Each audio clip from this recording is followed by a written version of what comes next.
আমাদের গ্রামের লোকজন মনে করে কি পড়ালেখা মানে কি রে, এই আর্মি চাকরি পাওয়া, পড়ালেখা মানে কি পুলিশের চাকরি পাওয়া। ভাই জীবন তোমার, জীবন তোমার, লক্ষ্য জীবন তোমার, তোমারই সবকিছু। তোমার লক্ষ্য তোমাকে পূরণ করতে হবে। ভাই তুমি তো মানুষের লক্ষ্য পূরণ করার জন্য জন্মগ্রহণ করো নাই। এক কথায় সমাজ যেটা বলে আমাদের আউট অফ সোসাইটির বাইরে চিন্তা করতে হবে, out of box, out of society, সোসাইটির বাইরে চিন্তা ভাবনা করতে হবে।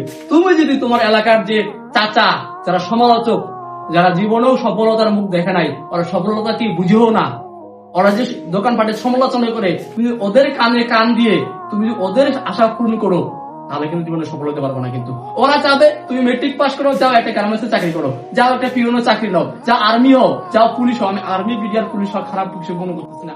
আমাদের গ্রামের লোকজন মনে করে কি পড়ালেখা মানে কি রে, এই আর্মি চাকরি পাওয়া, পড়ালেখা মানে কি পুলিশের চাকরি পাওয়া।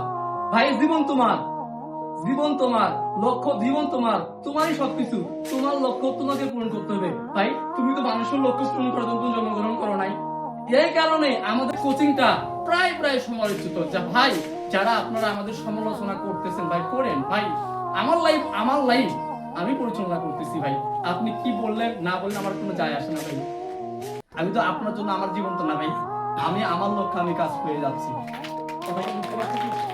যারা সমালোচনা করতেছেন আমাদের, আমরা আমাদের লক্ষ্যে, আমি আমার লক্ষ্যে কাজ করে যাচ্ছি। আমি আপনার লক্ষ্য পূরণ করার জন্য এই পৃথিবীতে আসিনি। আমাকে আপনার মতো হতে হবে, এটা কোথায় লেখা আছে, কোন হাদিসে লেখা আছে, কোন দলিলে লেখা আছে আপনার মতো হতে হবে? আমাদের কোচিং এর প্রায় অনেকে সমালোচনা করে, স্যার আপনাদের হেয়ার স্টাইল ভালো না, আপনাদের এটা ভালো না, ওটা ভালো না। একটা কথা আমি আবারও বলতে চাই, আপনাদেরকে বলতে চাই, আমার